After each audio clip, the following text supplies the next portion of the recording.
خداوند کے زندہ پاک کلام میں سے قضات کی کتاب اس کا 2 باب۔ خداوند کے فرشتہ کی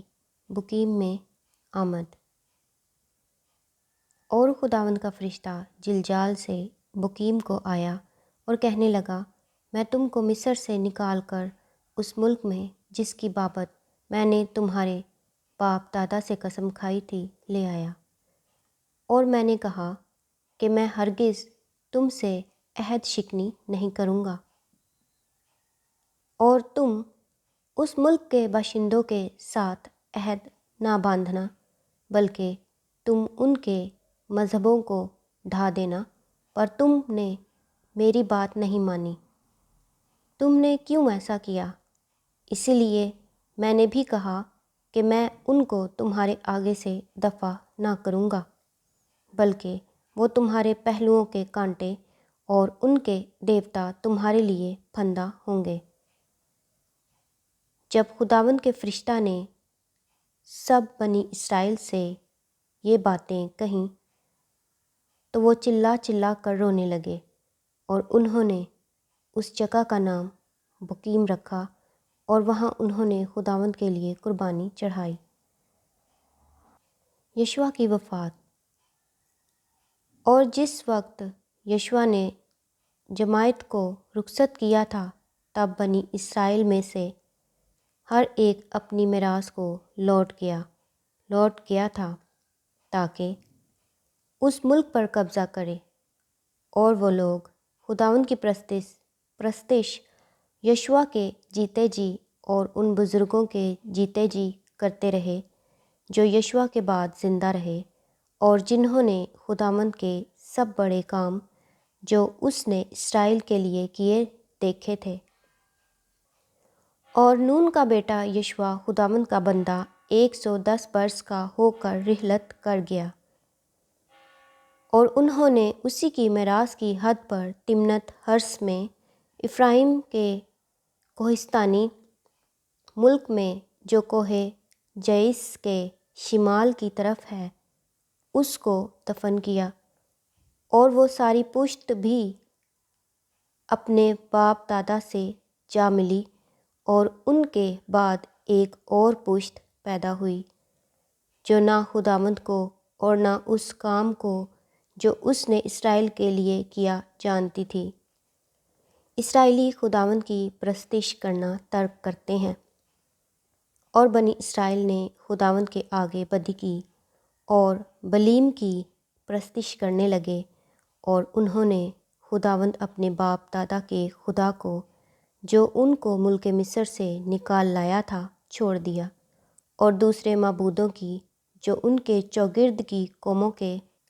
دیوتاؤں میں سے تھے پیروی کرنے اور ان کو سجدہ کرنے لگے، اور خداوند کو غصہ دلایا، اور وہ خداوند کو چھوڑ کر بل اور استارات کی پرستش کرنے لگے، اور خداوند کا قہر اسرائیل پر بھڑکا، اور اس نے ان کو غارت گروں کے ہاتھ میں کر دیا جو ان کو لوٹنے لگے، اور اس نے ان کو ان کے دشمنوں کے ہاتھ جو آس پاس تھے بیچا، سو وہ پھر اپنے دشمنوں کے سامنے کھڑے نہ ہو سکے، اور وہ جہاں کہیں جاتے خداوند کا ہاتھ ان کی اذیت ہی پر تلا رہتا تھا، جیسا خداوند نے کہہ دیا تھا اور ان سے قسم کھائی تھی۔ سو وہ نہایت تنگ آ گئے۔ پھر خداوند نے ان کے لیے ایسے قاضی برپا کیے جنہوں نے ان کو ان کے غارت گروں کے ہاتھ سے چھڑایا، لیکن انہوں نے اپنے قاضیوں کی بھی نہ سنی، بلکہ اور معبودوں کی پیروی میں زنا کرتے اور ان کو سجدہ کرتے تھے، اور وہ اس راہ سے جس پر ان کے باپ دادا چلتے اور خداوند کی فرمانبرداری کرتے تھے بہت جلد پھر گئے، اور انہوں نے ان کے سے کام نہ کیے۔ اور جب خداوند ان کے لیے قاضیوں کو برپا کرتا تو خداوند اس قاضی کے ساتھ ہوتا، اور اس قاضی کے جیتے جی ان کو ان کے دشمنوں کے ہاتھ سے چھڑایا کرتا تھا، اس لیے کہ جب وہ اپنے ستانے والوں اور دکھ دینے والوں کے باعث کڑھتے تھے تو خداوند ملول ہوتا تھا، لیکن جب وہ قاضی مر جاتا تو وہ برگشتہ ہو کر اور معبودوں کی پیروی میں اپنے باپ دادا سے بھی زیادہ بگڑ جاتے اور ان کی پرستش کرتے اور ان کو سجدہ کرتے تھے۔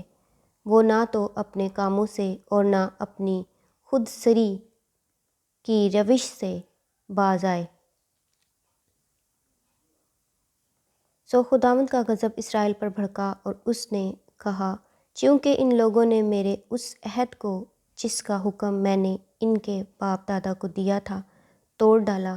اور میری بات نہیں سنی، اس لیے میں بھی اب ان قوموں میں سے جن کو یشوع چھوڑ کر مرا ہے کسی کو بھی ان کے آگے سے دفع نہیں کروں گا، تاکہ میں اسرائیل کو انہی کے ذریعہ سے آزماؤں